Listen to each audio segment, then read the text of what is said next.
All right, friends, so we're going to read pages 23 through 31 of When Marian Sang, and we're just going to think about what did Marian go through in these pages. So we're going to start with her being overseas in Europe.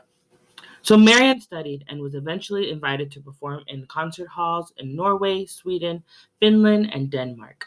The enthusiasm for her singing was overwhelming that one newspaper in Sweden called it Marian Fever. Audience applauded in London, cheered in Paris, and pounded on the stage for encores in Russia. In Austria, the world-famous conductor Arturo Toscanti announced that what he had heard one was privileged to hear only once in 100 years. Marian felt as if she had finally achieved some success. She even asked Mother if there was anything she wanted that would make her happy, because now Marian could afford to buy it for her. Mother said that all she wanted was for God to hold Marian in the highest of his hands. It seemed like she was already there.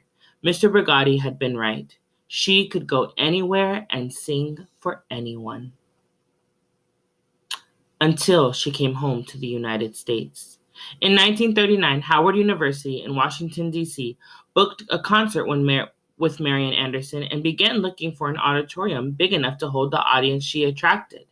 They decided that the 4,000-seat Constitution Hall would be perfect, but the manager of the hall said it wasn't available and no other dates were offered because of their white performers only policy. Marian's agent, Sol Horak, wrote to the hall manager pointing out that Marian Anderson was one of the greatest living singers of all time, but it did no good. Enraged fans wrote letters to the newspaper in protest. Eleanor Roosevelt, the First Lady of the United States, resigned from the organization that sponsored Constitution Hall. Howard University then tried to reserve a large high school auditorium for an all-white school. Again, they were denied. Now, teachers were angry and marched in support of Marian in front of the Board of Education. Washington, D.C. was a boiling pot about to spill over. Wasn't there some place in her own country's capital where Marian's voice could be heard? Committees formed and held meetings. Finally, with President Roosevelt's approval, the Department of the Interior of the United States government invited Marian to sing on the steps of the Lincoln Memorial on Easter Sunday.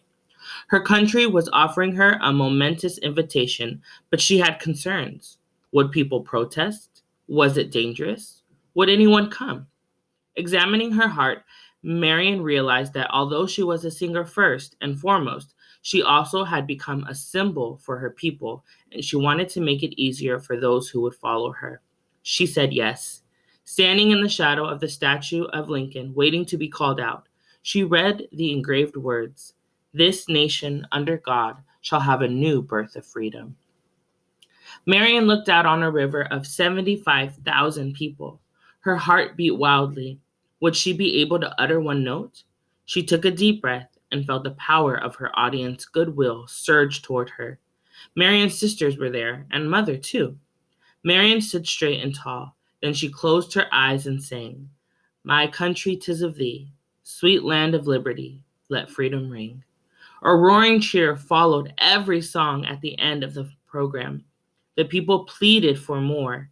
When she began her thought-provoking encore, "Oh, nobody knows the troubles I see.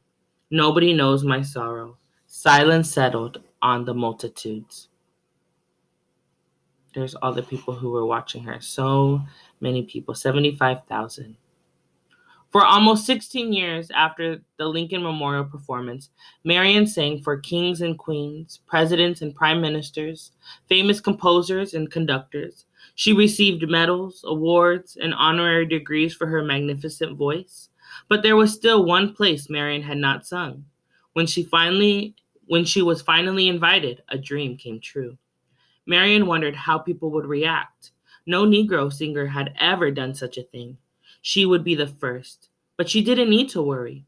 After she signed the contract, someone said, "Welcome home." On opening night, excitement charged the air as Marian waited in the wings. The orchestra began. Her stomach fluttered. She walked onto the grand stage, trembling, She straightened her costume and waited for the pounding music she knew to be her cue. Tonight was her debut with the Metropolitan Opera. At long last, she had reached the sun and the moon. The curtains parted. There she is waiting. And Marion sang. All right. So in the next section, we're going to talk about the skill we're going to be talking about, and I'm going to model for you how we're going to answer some questions today. See you in the next section.